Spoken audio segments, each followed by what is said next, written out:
Assalamualaikum warahmatullahi wabarakatuh. Alhamdulillah, puji syukur atas kehadirat Allah Subhanahu wa taala yang senantiasa masih memberikan kita kesehatan dan kesempatan sehingga kita masih bisa melakukan pembelajaran pada kesempatan ini. Nah, tak lupa henti-hentinya saya akan mengingatkan pada adik semua, karena saat ini kita masih berada di masa pandemi. Untuk itu kita tetap menjaga pola 3M, menjaga jarak, tak lupa mencuci tangan, dan selalu menggunakan masker. Saat ini kita akan masuk pada pembelajaran kedua dari materi bioteknologi. Sebelumnya saya sudah menjelaskan tentang bioteknologi dan perkembangannya, serta salah satu dari penerapan bioteknologi dalam kehidupan sehari-hari. Jadi untuk itu, pada kesempatan ini saya akan melanjutkan tentang bioteknologi pertanian, peternakan, kesehatan, lingkungan, dan forensik, serta dampak penerapan dan pengembangan bioteknologi dengan tujuan pembelajaran sebagai berikut.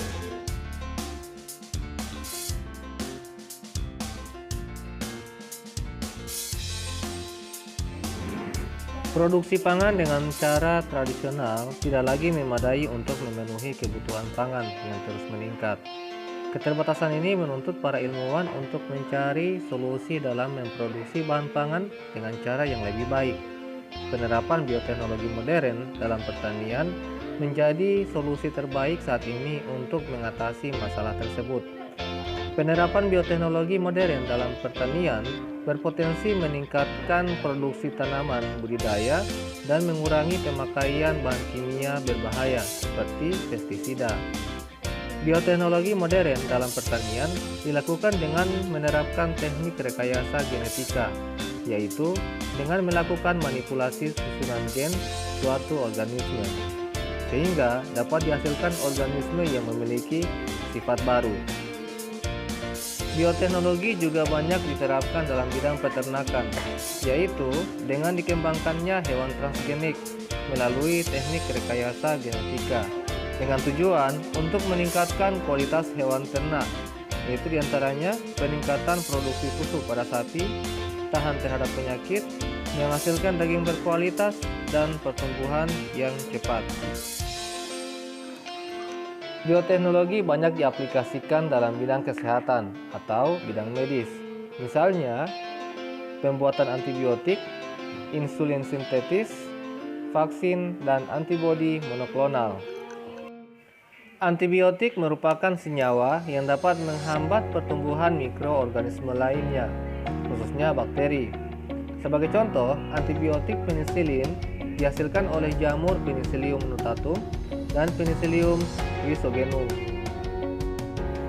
Yang kedua adalah insulin sintesis atau pemulin, di mana insulin sintesis digunakan pada penderita diabetes mellitus, yaitu sebagai hormon insulin sintesis. Melalui bioteknologi, ilmuwan telah dapat memproduksi hormon insulin sintetis, seperti hormon insulin yang dihasilkan oleh pankreas manusia. Yang ketiga, vaksin. Vaksin dapat berupa bakteri dan virus yang telah dilemahkan atau merupakan bagian kecil dari tubuh bakteri atau virus. Bakteri dan virus memiliki protein khusus pada permukaan tubuh luarnya. Jika protein ini dimasukkan ke dalam tubuh manusia, maka sel darah putih atau limfosit B akan mengenali protein tersebut dan membelah menjadi sel plasma dan sel memori. Sel plasma akan menghasilkan antibodi dan melepaskannya ke dalam cairan tubuh. Sel memori akan tetap mengikat antibodi untuk digunakan ketika ada bakteri atau virus yang sebenarnya masuk ke dalam tubuh, sehingga tubuh dapat dengan segera menangkal bakteri atau virus tersebut. Yang keempat adalah antibodi monoklonal. Antibodi monoklonal adalah antibodi yang spesifik untuk satu jenis antigen yang dihasilkan dari satu jenis sel limfosit B yang merupakan hasil kloning dari sel induk. Antibodi monoklonal umumnya dihasilkan dari kultur sel yang melibatkan penggabungan sel tumor dan sel limfosit B dari tikus atau dari kelinci. Bidang bioteknologi lainnya adalah bioteknologi lingkungan. di mana pemanfaatan mikroorganisme untuk mendegradasi atau menguraikan polutan yang mencemari lingkungan disebut bioremediasi. Selain untuk mengatasi pencemaran di laut, bioremediasi juga banyak digunakan untuk mengatasi pencemaran di perairan, seperti di kolam atau danau. Selain menggunakan bakteri, penanggulangan pencemaran lingkungan dapat menggunakan tanaman tertentu, misalnya eceng gondok dan bunga matahari. Teknik ini disebut fitoremediasi. Yang keenam adalah bioteknologi forensik, di mana bioteknologi forensik digunakan untuk mengungkapkan identitas seseorang dengan teknik DNA fingerprinting, yaitu teknik yang dilakukan untuk mengidentifikasi seseorang berdasarkan pada profil pita DNA. DNA dapat digunakan sebagai acuan dalam investigasi karena profil DNA unik pada setiap individu dan memiliki keterkaitan dengan profil DNA dalam satu keluarga. Pada penerapan bioteknologi tentunya pasti memiliki dampak. Nah, untuk dampak bioteknologi sendiri ada 3. Yang pertama, dampak terhadap lingkungan.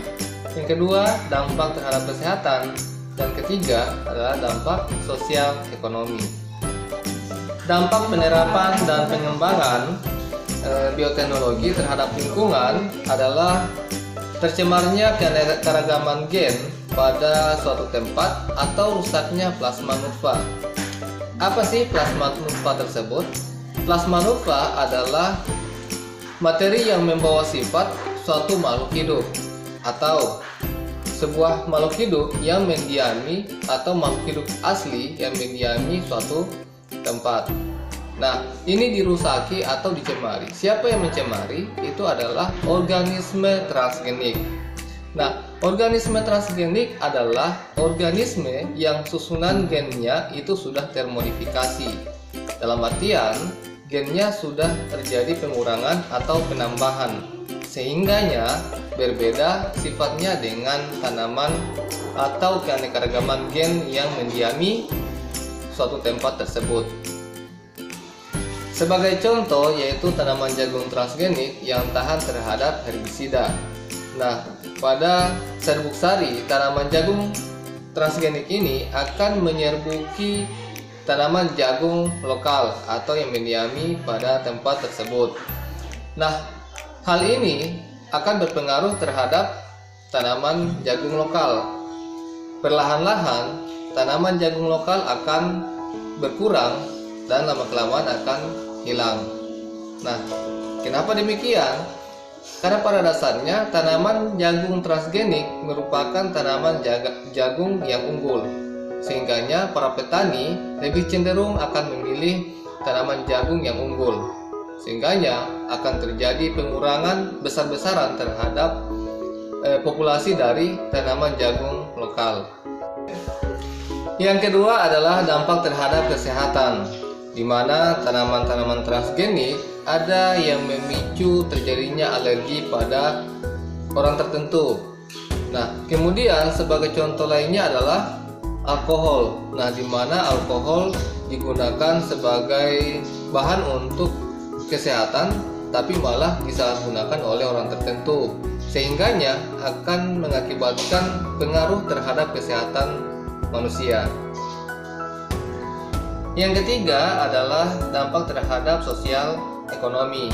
Ternyata produk-produk dari bioteknologi akan mempengaruhi sosial dan ekonomi. Sebagai contoh, ada seseorang yang memiliki modal mengembangkan pertanian transgenik. Diketahui bahwa tanaman transgenik merupakan tanaman unggul, sehingganya akan menghasilkan panen yang begitu melimpah. Hal ini akan mempengaruhi petani-petani tradisional. Karena kenapa? Petani tradisional hanya menggunakan tanaman lokal, sehingganya panennya pun memiliki perbedaan dengan tanaman transgenik. Ini akan mempengaruhi pasaran. Secara tidak langsung, petani tradisional akan ketinggalan jauh hasilnya secara ekonomi dibandingkan dengan seseorang atau petani yang menggunakan tanaman transgenik. Demikianlah pembelajaran pada kesempatan ini, yaitu tentang penerapan bioteknologi dalam kehidupan sehari-hari dan dampak-dampak yang ditimbulkan dari bioteknologi itu sendiri. Jadi semoga pembelajaran pada kesempatan ini akan bermanfaat untuk kita semua dan bisa diterapkan dalam kehidupan sehari-hari. Tetapi ingat, menjaga kesehatan tubuh karena kita masih berada di masa pandemi corona. Jadi terima kasih. Assalamualaikum warahmatullahi wabarakatuh.